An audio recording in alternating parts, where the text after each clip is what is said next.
Boa noite, meus queridos irmãos e irmãs em Cristo.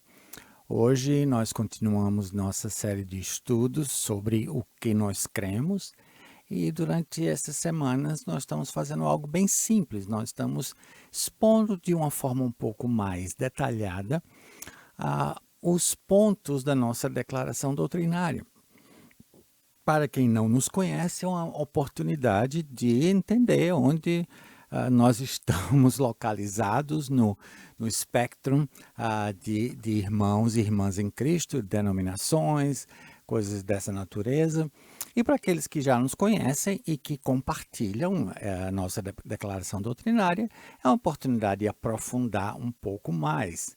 Hoje nós vamos falar sobre um assunto muito importante, um assunto que é complexo e, de certa forma, tem provocado muita controvérsia através da história da igreja, até mesmo a ponto de algumas, o que eu chamaria de seitas cristãs. Eu tenho um pouco de dificuldade de chamar de denominações cristãs, porque algumas dessas correntes ensina um conceito de salvação que compromete a singularidade da obra de Jesus Cristo para a nossa salvação, acrescentando algumas coisas ao processo de salvação. Então, hoje nós vamos falar sobre o que nós cremos sobre o Espírito Santo. O que nós cremos sobre o Espírito Santo. E a nossa declaração doutrinária é bastante simples e concisa nessa afirmação sobre o Espírito Santo. O Espírito Santo é uma pessoa que convence o mundo do pecado e regenera, batiza, sela, habita, ilumina e equipa os salvos. Percebam que essa declaração ela trata do Espírito Santo de dois pontos de vista, ou afirma duas verdades essenciais sobre o Espírito Santo. Em primeiro lugar, a sua pessoa, a sua personalidade, e em segundo lugar, a sua obra, aquilo que o Espírito Santo faz. E ambos esses conceitos, a pessoa do Espírito Santo e a ação ou as ações e a obra do Espírito Santo, tem provocado certa confusão na história da igreja. Volto a repetir, nós estamos tentando manter esses estudos na margem dos 20 minutos e é impossível explicitar tudo aquilo que pode ser dito a respeito da pessoa e da personalidade, em outras palavras, e da obra do Espírito Santo. Portanto, minha recomendação é que vocês anotem as referências bíblicas que aparecem na tela e, no seu estudo pessoal da palavra, se aprofundem, leiam com detalhes, sempre lembrando que quaisquer dúvidas ou comentários que vocês tenham a respeito das lições, vocês têm toda a liberdade de nos comunicar através do chat e nós vamos responder da melhor maneira possível.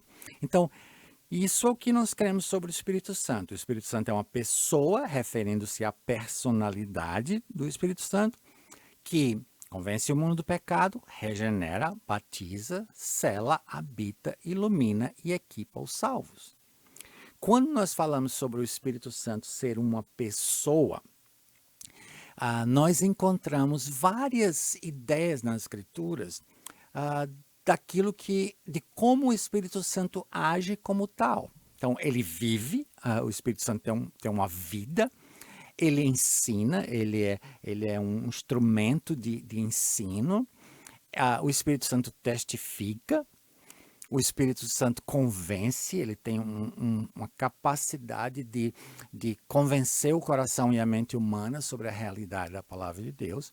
O Espírito Santo guia, e o Espírito Santo fala, ele se manifesta nas Escrituras, ele fala e todos esses são atributos de uma pessoa, de alguém que possui uma personalidade e não meramente de uma força. Porque se quando você pensa na pessoa do Espírito Santo, é isso que lhe vem à mente, uma força, mais ou menos como na série de filmes A Guerra nas Estrelas, que tem o lado obscuro e o lado bom da força, se é assim que você pensa sobre o Espírito Santo, infelizmente você tem uma visão equivocada, porque a Bíblia nos fornece detalhes que apontam para a personalidade do Espírito Santo. Eu admito certo que essas conclusões são mais por inferência e implicações, e não diretamente afirmações. O Espírito Santo é uma pessoa, mas a personalidade da terceira pessoa da Trindade, o Espírito Santo, é revelado nas Escrituras. Então, em primeiro lugar, ele age como tal, ele age como uma pessoa. Número 2, ele possui uma personalidade. Ele tem volição, ele tem vontade própria, ele tem pensamentos e ele também revela ter conhecimento de realidades espirituais, e esse conhecimento do Espírito Santo nos é transmitido, é passado até nós. Então, como eu disse, infelizmente nós não temos tempo de tratar de todas essas referências, mas se você estudar atentamente as Escrituras, você vai perceber que o Espírito Santo age como uma pessoa, que ele tem personalidade como uma pessoa e que ele é até mesmo tratado por outros como uma pessoa. Ele é, entre aspas, enganado ou, como no caso de Ananias e Safira, eles tentaram enganar o Espírito Santo e é claro que não consegue, ninguém pode. De fato, você pode mentir para o Espírito Santo, mas você não pode fazer com que a sua mentira seja aceita pelo Espírito Santo, porque ele é Deus e como Deus sabe todas as coisas. Ele pode ser resistido, o Espírito Santo pode ser obedecido. O apóstolo Paulo fala de como ele mudou direção no seu ministério em obediência ao Espírito Santo. Ele pode ser chamado ou clamado.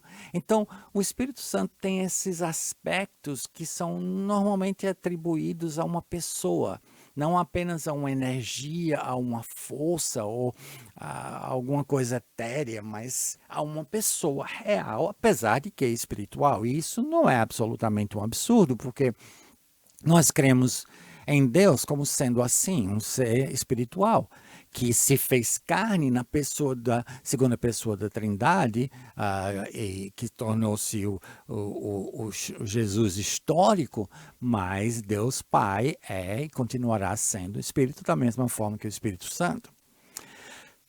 Eu acho que é um pouco mais interessante eu gastar um pouquinho mais de tempo hoje, a gente está mais ou menos na metade do tempo, falando sobre a obra do Espírito Santo. O que é que o Espírito Santo faz em mim, em você, nos cristãos, naqueles que conhecem o Senhor e até mesmo antes disso, antes de nós conhecermos a Cristo.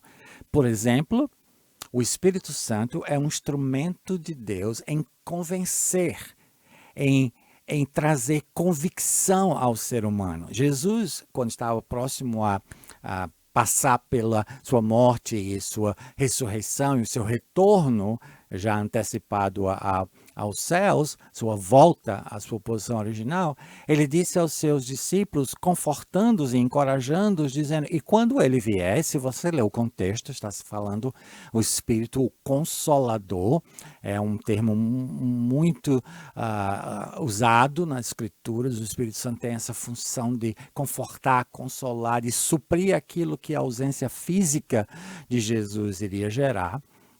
E quando ele vier, o Espírito Santo convencerá o mundo do pecado, da justiça e do juízo. Ou seja, a única maneira que um ser humano pode chegar ao conhecimento da verdade é pela ação do Espírito Santo. É o Espírito Santo que convence o mundo do pecado, da justiça e do juízo. E foi assim comigo, foi assim com você e é assim com qualquer ser humano. Número 2, não somente o Espírito Santo realiza essa obra de convencer, mas ele também é instrumento de Deus de realizar uma obra muito importante no processo de salvação, que é a obra de regeneração. Regenerar significa gerar de novo. Nós encontramos essa ideia na conversa de Jesus com Nicodemos, se alguém não nascer de novo. O apóstolo Paulo, em 2 Coríntios capítulo 5, versículo 17, diz que se alguém está em Cristo é uma nova criação. Ele foi regenerado. E a obra de regeneração, esse aspecto da nossa salvação, é uma obra do Espírito Santo. Isso é o que o apóstolo Paulo afirma em sua carta a Tito, capítulo 3, versículos 4 a 6. Ele diz: Mas quando se manifestou a bondade de Deus, nosso Salvador, e o seu amor por todos, ele nos salvou. Não por obras de justiça praticadas por nós, mas segundo a sua misericórdia. Esse é um dos versículos mais ricos ao tentar explicar a alguém como é que a salvação de Deus nos é oferecida. E ele diz, então, ele nos salvou. E a maneira como essa salvação foi operada é de acordo com o lavar regenerador e renovador do Espírito Santo. Nós temos uma figura de linguagem aqui. Nós não fomos literalmente lavados em água física, H2O, mas o Espírito Santo nos gerou de novo e assim nos fez novo. O Espírito Santo que ele derramou sobre nós ricamente por meio de Jesus Cristo, nosso Salvador. Então, essa segunda obra do Espírito Santo é vital na experiência de salvação, que é regeneração. A terceira obra do Espírito Santo, e essa muita gente se confunde, não entende perfeitamente, é a obra de batizar. E nós não estamos aqui falando do batismo com água. O batismo com água sempre foi praticado com uma participação humana. Sacerdotes no Antigo Testamento, os apóstolos, e esse batismo aqui é um batismo espiritual porque é feito pelo Espírito Santo. E nós encontramos essa referência em 1 Coríntios, capítulo 12, versículos 12 e 13. E o apóstolo Paulo, nessa passagem, está falando sobre a igreja, que é o corpo de Cristo, e ele nos explica como é que a igreja é constituída, como ela é formada. Em outras palavras, como é que alguém se torna membro da igreja, ou, em outras palavras, como é que alguém é salvo, porque para se tornar membro da igreja, que é o corpo de Cristo, você precisa ser salvo. Você pode ser membro de uma igreja, organização, sem ser salvo, mas você não pode ser membro do organismo que é a igreja, sem ter essa obra do Espírito Santo realizada na sua vida. E ele explica então, porque assim como o corpo é um e tem muitos membros, e todos os membros, mesmo sendo muitos, constituem um só corpo, assim também é com respeito a Cristo, ou com respeito ao corpo de Cristo. E ele diz, pois em um só Espírito, todos nós fomos batizados em um só corpo. Ou seja, como é que eu me torno membro do corpo de Cristo? Por essa obra do Espírito Santo de me batizar. E a palavra batizar, ela tem um significado de identificação. Nós somos identificados com Cristo. Em um Espírito nós fomos batizados em um só corpo, quer judeus, quer gregos, quer escravos, quer livres. E a todos nós foi dado de beber de um só Espírito. Então o Espírito Santo é como essa água de vida. Que nós experimentamos essa infusão de vida, somos regenerados e assim batizados, colocados no corpo de Cristo. A quarta obra do Espírito Santo, é claro, isso aqui não é exaustivo, nem tudo aquilo que o Espírito Santo realizou através da história bíblica, ou realiza, está nessa lista que eu estou compartilhando com você, mas essas são as essenciais e se referem diretamente à sua relação com a igreja, que é o corpo de Cristo. A quarta obra do Espírito, de acordo com as Escrituras, nós encontramos em Efésios, capítulo 1, versículos 13 e 14, que é selar.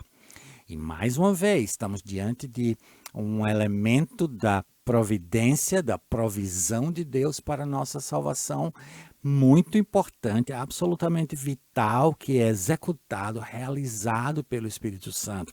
E é isso que nós temos que entender em relação à Trindade, ou a triunidade de Deus, que apesar de Deus Pai, Filho e Espírito Santo serem um em dignidade, um em poder, um em sabedoria, em eternidade, em todos os atributos de Deus, as pessoas da Trindade, elas têm funções diferentes. E na nossa redenção, nós temos o Pai, não morreu pelos nossos pecados, quem morreu foi o Filho, o Pai planejou, o Filho realizou, o executou através de sua obra e o Espírito aplica às nossas vidas. E aqui nós lemos uma promessa que traz grande conforto e encorajamento para as nossas vidas, principalmente quando a gente não está andando na vontade de Deus. Nós pensamos, será que eu vou perder a minha salvação? Será que eu vou, né, ter vivido como cristão durante 30 anos e agora eu vou perder a minha salvação? Olha só o que diz. Nele também vocês, depois que ouviram a palavra da verdade, o evangelho da salvação.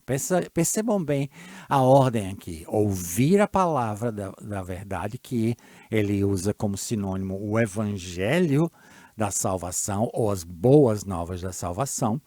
E assim, ouvindo a palavra da verdade, ou seja, o evangelho da salvação, e nele crendo, respondendo com fé, e confiança total em Cristo e sua obra, o que nós recebemos o selo do Espírito Santo da promessa. E através desse selo, o Espírito Santo se torna, na linguagem do final do texto, o penhor da nossa herança, até o resgate da sua propriedade em louvor da sua glória.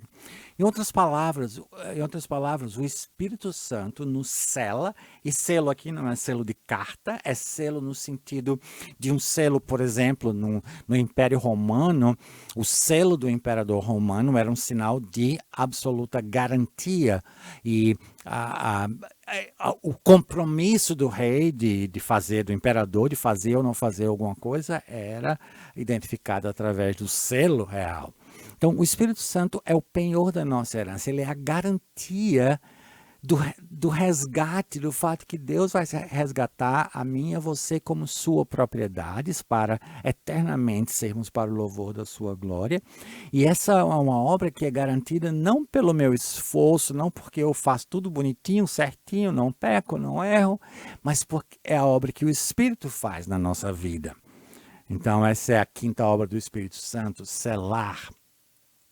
Também nós temos mais uma obra do Espírito Santo que é descrita em 1 Coríntios 6, 19 a 20, habitar. Em outras palavras, o Espírito Santo passa a fazer parte da nossa vida quando nós cremos. Olha só esses versículos em 1 Coríntios 6, 19 e 20.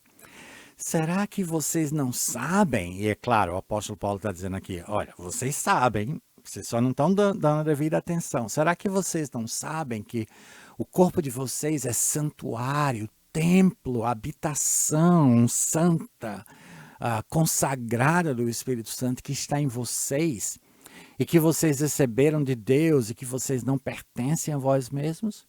Porque vocês foram comprados por preço, agora, pois, glorificai a Deus no corpo de vocês. Isso é uma verdade extremamente significativa e ela tem uma aplicação prática muito grande, que é a presença do Espírito Santo constante em nossas vidas deve ser um fator motivador para viver uma vida santificada. É isso que o apóstolo diz, glorifique a Deus no corpo de vocês, porque o seu corpo não lhes pertence, ele é um lugar sagrado onde o Espírito Santo de Deus habita.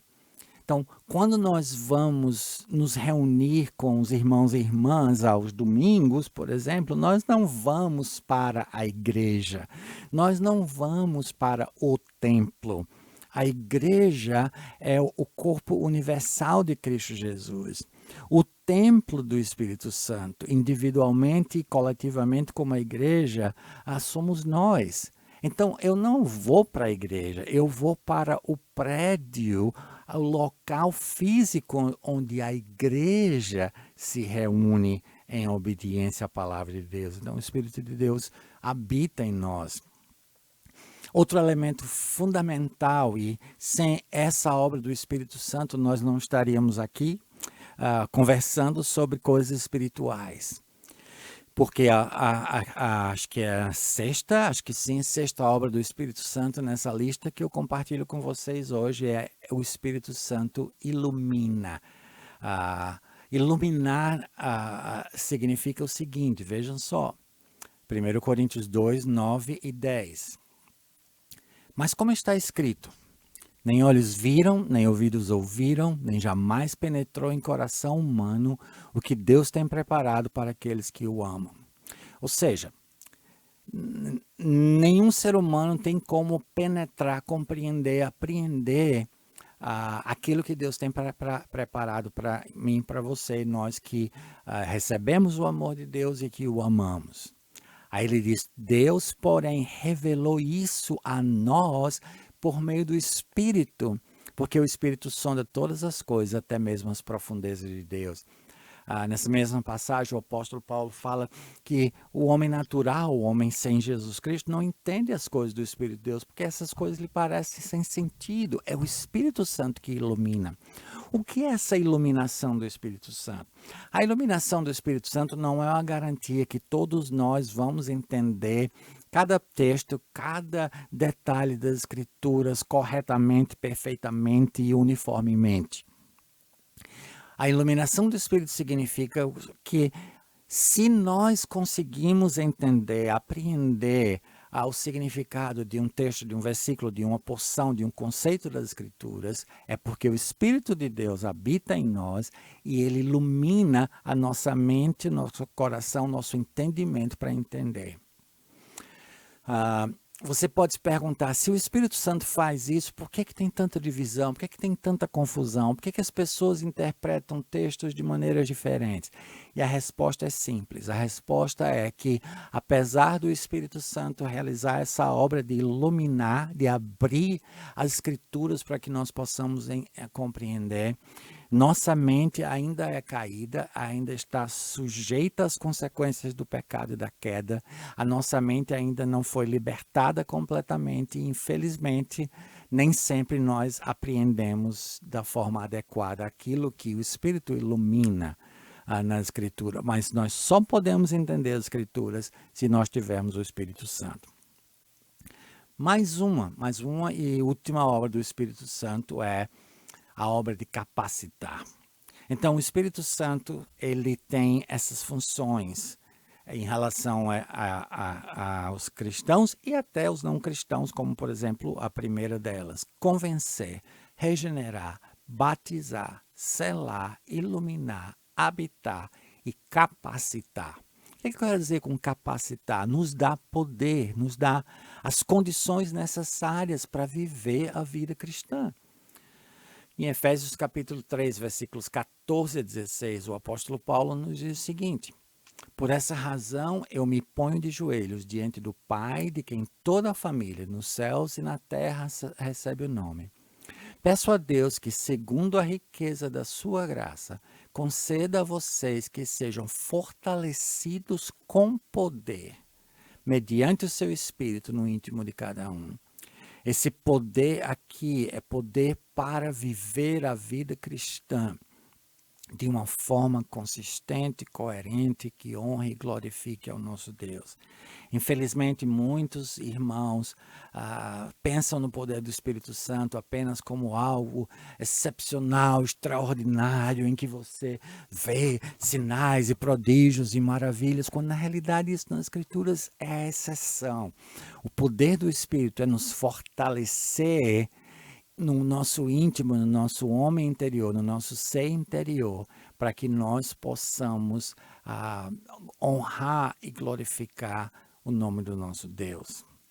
Então, isso é o que nós, como igreja, cremos sobre o Espírito Santo, sobre sua pessoa e sua obra. Nós cremos que o Espírito Santo é uma pessoa que convence o mundo do pecado, e regenera, batiza, sela, habita, ilumina e equipa os salvos. Eu entendo perfeitamente que eu compartilhei com vocês muita coisa num período muito curto. E a única maneira de você não ficar confuso ou de isso entrar por um ouvido e sair pelo outro, como a gente diz, é você gastar algum tempo significativo em casa, lendo essas referências, acompanhando o vídeo e o que está aí, pode até anotar as referências e assim você vai poder solidificar isso que eu compartilhei com vocês de uma forma tão corrida, tão resumida. Então, essa é a minha deixa para pedir a vocês que se comuniquem conosco, que mandem suas perguntas, mandem seus comentários E na próxima semana nós continuaremos o nosso estudo e se recebermos algum comentário ou alguma pergunta, antes de entrar na lição propriamente dita, nós vamos tratar disso. Que o Senhor abençoe cada um de vocês ricamente, conceda um final de domingo na perfeita paz e segurança do Senhor, e que ao iniciar uma nova semana de trabalho, amanhã, que seja uma semana de bênção e uma semana em que cada um de nós possamos glorificar o nome do nosso Deus.